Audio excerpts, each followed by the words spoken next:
Remember when we all thought that the 2020s were going to be the new 1920s? How's that working out so far?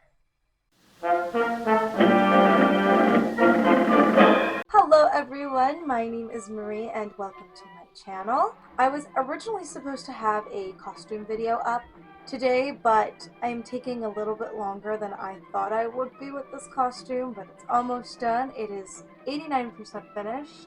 Anyways, I decided to do something a little bit different today. I love to read very much. I have a bookshelf where I have stuffed all of my books in no particular order, which is how my Game of Thrones series ended up right next to my American Girl series, and I think that's exactly how it should be. So as you could probably tell, I read a lot of genres, and I try to read at least one classic a month. It's something that I just like to do. I've always really loved classic literature, and I try to get my hands on new classics that I haven't read, and I like to revisit old ones as well, especially ones that I read in high school, which wasn't super long ago for me, but was long enough where I can actually step back and read these books and read them in a different point of view than I did when I was a freshman or a sophomore. Which brings us to the topic of today's video, The Great Gatsby by F. Scott Fitzgerald. So let's go ahead and jump right in. There will be spoilers ahead. If you haven't read the book and you do care about the spoilers, I recommend you go and watch one of my other videos instead. So if you've ever been a high school student in an American high school, chances are that you probably read The Great Gatsby by F. Scott Fitzgerald and Zelda Fitzgerald, because we should absolutely be giving credit where credit is due. At its core, the novel is really about how unattainable the American dream can be, and it's wrapped up in the allegory of Gatsby's romance and obsession with Daisy Buchanan, who was his old flame when they were 18 years old. And of course, this obsession leads to Gatsby's ruin. The novel deals with class differences and tensions between the classes, new money, old money, the effects of the First World War, and greed and the opulence that really has come to personify the 1920s as an era. There's a reason it's called the Roaring Twenties, and I feel that this book is probably one of the best examples as to why it has earned that nickname. Fitzgerald is considered one of the writers of the 1920s. When we think of the 1920s and when we think of literature from the 1920s, chances are that a lot of us will think of Fitzgerald's work. The novel, in short, is very much a product of the 1920s. There's a lot of dated language, there's a lot of material that is definitely a little bit eyebrow-raising, and there are quite a few offensive passages, and a lot of the situations in this novel are very unique to the lost generation. Or are they? There's a reason why the classics are the classics, I like to think, and the majority of the classics are classics because they stick with us, whether we read them one day after it comes out or 100 years after it comes out. I'm going to go on a little bit of a tangent because this has nothing to do with F. Scott Fitzgerald, but I think he's also an excellent example of timeless classics. Thomas Hardy is my favorite author. If you know me, I will never shut up about him. But there is a reason why his works are still studied and why they're still so vastly well known, why we keep getting television and film adaptations of a lot of his work. And that is because his work deals with issues that we are still very much facing today. The themes of Thomas Hardy's works, including sexism, double standards, rich versus poor, are all extremely relatable to today's audiences. Of course, things aren't 100% the same as they were back in the late 1800s, but a lot still stands true today. On the flip side, there are novels that have greatly left the canon of classic literature and really have not stood to the test of time. For example, Pamela, whose author I cannot even remember, is only well known because it's considered one of the first English novels. Great Gatsby is a classic that transcends the test of time. There's a scene in The Great Gatsby when Nick tells Gatsby you can't relive the past, and Gatsby says, "Why, of course you can." And that really resonated with me. The characters in The Great Gatsby are very young. The oldest is 32 years old out of the main cast. That's not very old at all. So these characters are extremely young, and already they're yearning for the past. I'm gonna go out on a whim and say Gatsby's probably 25, 26, 27 at the oldest. I understand that the film adaptations definitely do skew the actors older, and I feel that's why a lot of people think that the characters are in their 30s and their 40s as opposed to literally being in their early and mid 20s. Nostalgia isn't really an attribute that we give young people. You know, young people are in the prime of their life, according to society. They've got the world at their hands. So why are these people nostalgic for a time that was 5 years ago? Why does Gatsby want to relive the past so much? In the 1920s, a lot of young men went to war at 17, at 18, at 19. And they came back with shell shock and unfortunately a host of many other psychological and physical issues as well. World War I was extremely devastating, and right after World War I, Spanish influenza happened, and it took the lives of so many people, both young and old, but young people were dying at an extremely alarming rate. And a lot of these people probably saw their friends die. I'm sure they felt just like a lot of young people do today, that a bunch of years of their lives were stolen and now they're scrambling to pick up the pieces of the past. The world they lived in was very much changed after a war, after a pandemic, much like our world has been changed as well.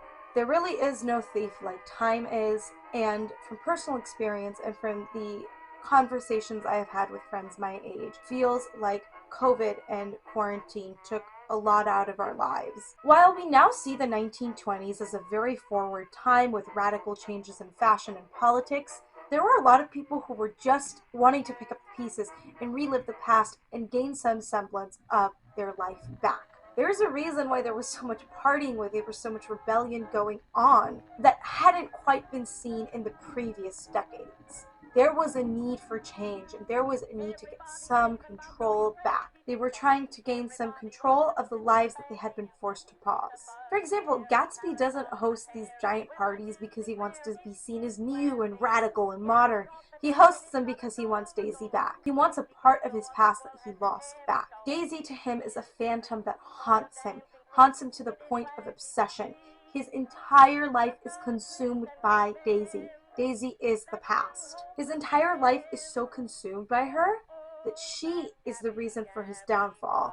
Or at least that's what a lot of critics say. I actually tend to view Daisy through a more sympathetic lens. The American dream seems completely unattainable to the lost generation. They had become so disillusioned with everything. They didn't believe they could ever achieve the American dream because they lived in a world that was so hostile and against them. The American dream seems like a mere myth to many people from Generation Z, and I know a lot of people from Gen Z, myself included, feel like we haven't achieved enough in the time that's given to us. You know, we see media, we hear success stories of people who were entrepreneurs by age 25, and time is ticking, time is ticking. Why can't we reach those heights? Why can't we do this? The idea of a house with a white picket fence and 3.5 kids and a wonderful job seems like a fantasy. I have seen a lot of resurgence of Great Gatsby interest with this new generation. A couple of years back, I actually made a video on the parallels between Generation Z and the Lost Generation, and the more that this generation grows up, I definitely see it. I see the same disillusioned attitude, the same cynicism. But with negative traits absolutely come positive traits, and I've seen a lot of very young innovators, and a lot of beauty come from this generation as well, and I feel like we don't get our flowers because everybody thinks we're on our iPads watching Cocomelon because apparently we're still 4 years old. But I do see a lot of renewed interest among people my age who probably read The Great Gatsby when they were also juniors in high school, because when you're 15, a lot of these concepts are hard to grasp. However, Generation Z doesn't seem to be the only generation that has found renewed interest with The Great Gatsby. There were a few other Great Gatsby films made.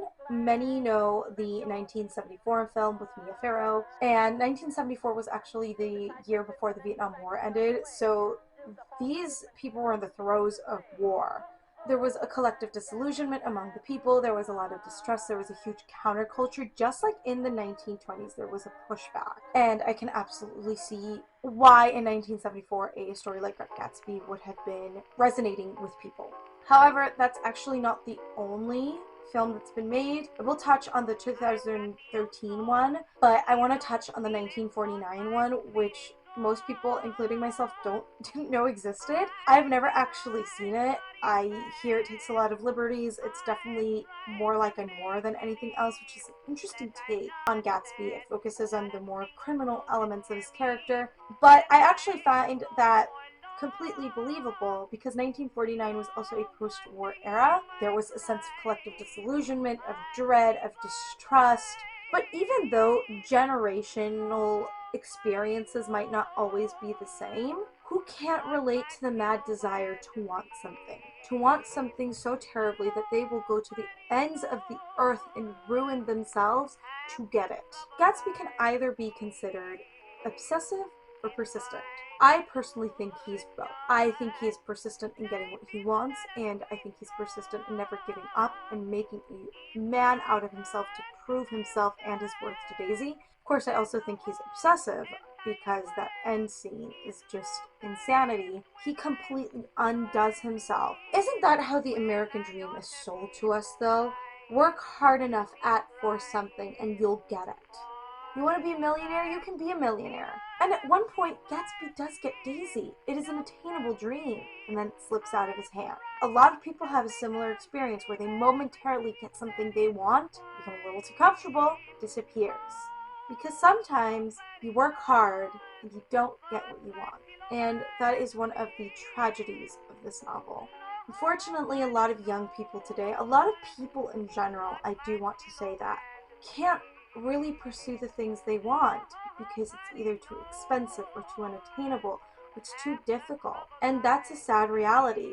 And sometimes the safe choice is the better choice, and that is why so many people choose to stay on the safe path, just like Daisy. I think Daisy loved Gatsby. I really do. Well, she wanted to go with him. She tells Tom that she is going to leave him at one point. But something changes, something happens, something that the reader and Nick never really get to know. She changes her mind and she goes back to Tom because he is her safety net. And she knows that with him, nothing terrible will happen. She is here to fulfill her duty and continue with the status quo. And a lot of people do that because change is scary. However, with all that being said, I do find comfort knowing that people 100 years ago who were the same age as me had the same fears and anxieties about growing up and changing. It's comforting to know that we've always been messy and we will always be messy. Gatsby believed in the green light, the orgastic future that year by year recedes before us. It eluded us then, but that's no matter. Tomorrow we'll run faster, stretch out our arms farther. And one morning, so we beat on boats against the current, borne back carelessly into the past. And that is it for today's video. I hope you enjoyed this video. I know it was very different. I'm so sorry my thoughts were a little scattered. I wrote this at 1 in the morning last night because I've had a crazy week. But I really did want to talk about one of my favorite books, and I really look forward to talking more about literature. I want to show you my collection. I want to talk about some of my other favorite classics. Thomas Hardy is definitely on that list. My next video will definitely be a costuming project, and it is my second Renaissance Fair dress, and I'm so excited to finish it. I am so close to being done. I'm actually going to go and sew it as soon as I'm done with this video. If you enjoyed today's video and you would like to see more of my videos, including projects and other analyses, go ahead and click the subscribe button and give me a big thumbs up. It really does help. If you would like to see more of me on my social media, I will link that down below in the description box, and at the end of this video you will be getting sneak peeks of my costumes and other projects I have planned. Thank you so much for joining me today. I am so excited to see you all next time. Bye!